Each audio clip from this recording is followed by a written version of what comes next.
আল্লাহ রসুল জাহানের বাদশাহ তানা জামানায় একটি চোর ছিল। সে কি করত, নিজের পেটের ভাত জোগাতের জন্য সে কাফন চুরি করে খেত। তার সঙ্গে একটি ঘটনা ঘটেছিল। কি ঘটনা? কবি মূল্যবান কথাই লিখছে, দেখেন। শোনো মুমিন মুমিনা এক চোরের ঘটনা, শোনো মুমিন মুমিনা এক চোরের ঘটনা, কবর থেকে কাফন চুরি করব আমি বর্ণনা। শোনো মুমিন মুমিনা এক চোরের ঘটনা, কবর থেকে কাফন চুরি করব আমি বর্ণনা। তারপর কবি লিখছে, দেখে, আরব দেশে নবীর যুগে ছিল এক ছেলে, যাই যখন মরণ হতো সেটাই যেত চলে। আরব দেশে নবীর যুগে ছিল এক ছেলে, যাই যখন মরণ হতো সেটাই যেত চলে। জানাজা পড়ে তাহার দাফন সে দিতে যায়, দাফন দেওয়ার পরে সে রাস্তাঘাট চিনে নেয়, দাফন দেওয়ার পরে সে রাস্তাঘাট চিনে নেয়। সেই অন্ধকার যখন হয়ে যায় সে কবরে গিয়ে কাফনটা চুরি করবে। তার সঙ্গে একটি ঘটনা ঘটলো। কি ঘটনা? সে জানাজা নামাজ পড়লো, মাটি দিল, সবাই মিলে চলে আসলো, সে রাস্তাটা জেনে গেল। রাতের অন্ধকারে গুট গুট গুট গুট করে কবরস্থানে চলে গেল। আর কবরস্থানে গিয়ে তার সঙ্গে কি ঘটনা ঘটছে কবি লিখছে, দেখে। গভীর রাত হলো যখন কবরে যাই চলে, আর নূর লাগায় গোতে কাপড় টেনে নেয় কোলে। গভীর রাত হলো যখন কবরে যাই চলে, আর নূর লাগায় গোতে কাপড় টেনে নেয় কোলে। খোলার পর চোখ মেলে দেখে সুন্দরী এক নারী, খোলার পর চোখ মেলে দেখে সুন্দরী এক নারী, লোভে পড়ে ঝাঁপ দিয়ে ব্যভিচার করে আনারি। সে কবরের যখন মাটিটা সরালো দেখতে পেল একটা সুন্দরী মহিলা শুয়ে রয়েছে ঘুমন্ত অবস্থায়। সে আরব দেশের একটা মহিলা ছিল, এত পর্দাসীন ছিল, এত রূপ আল্লাহ পাক তাকে দিয়েছিল, তাকে কোনোদিন পর পুরুষ তাকে স্পষ্ট করতে পারেনি। সেই চোর যখন শয়তানের অসহায় পড়ে সেই কবরে মৃত লাশের উপরে সে যখন একটা খারাপ জেনার মধ্যে চলে গেল, সেই জেনা করার পরে যখন কবর থেকে উঠে আসছিল সেই মাইয়াত তার পিছন থেকে হাত ধরেছিল। আর হাত ধরার পরে কি হয়েছিল কবি লিখছে, দেখেন। সেই চোর যখন কবর হতে উঠে চলে আসতে চায়, আর নূর তালাশ পিছন দিয়ে চোরের হাত ধরে টান দেয়।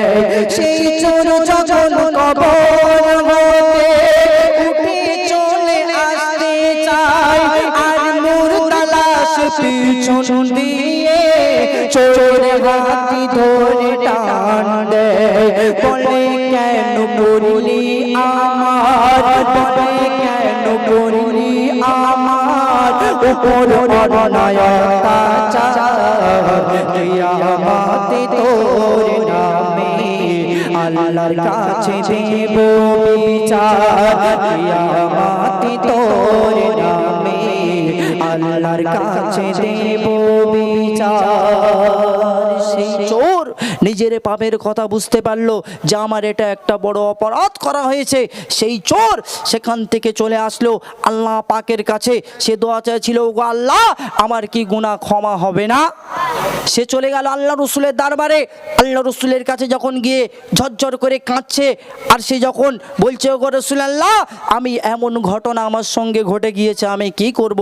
আল্লাহ রসুল তার থেকে মুখটা ফিরিয়ে নিল। কেননা জেনাকারীকে আল্লাহ রসুল পছন্দ করতেন না। জেনা জেনা হচ্ছে একটা বড় ব্যভিচার, একটা বড় পাপ। কেননা আল্লাহ পাক এই দুনিয়ার মধ্যে জেনার যদি শাস্তি দিয়ে থাকে, কিয়ামতের দিন আল্লাহ পাক ক্ষমা করবে।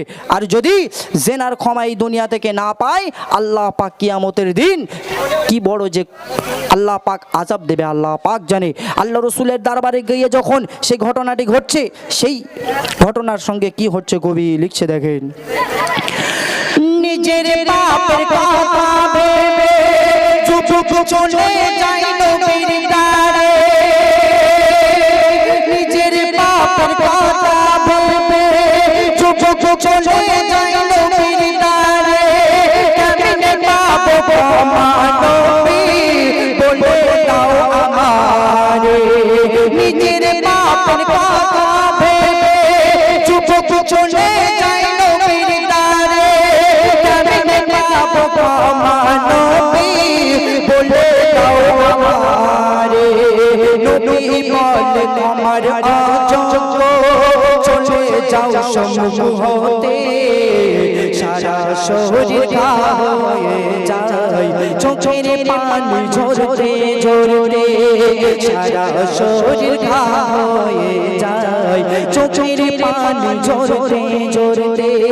সেই যুবক যখন আল্লাহ রসুলের কাছে গিয়ে যখন ঝরঝর করে কাঁদছে, আর আল্লাহ রসুলের কাছে গিয়ে যখন বলছে, সেই চোখের পানি তার শরীরে যেখানে যেখানে পড়েছিল সেখান থেকে পোকা জন্মেছিল, ঘা হয়েছিল, আল্লাহ পাক তাকে এই দুনিয়ার মধ্যে শাস্তি দিয়েছিল। শেষ কথাই শুনবেন কবি সাগির হাবিবি সাহেব তিনি কি লিখছে দেখেন।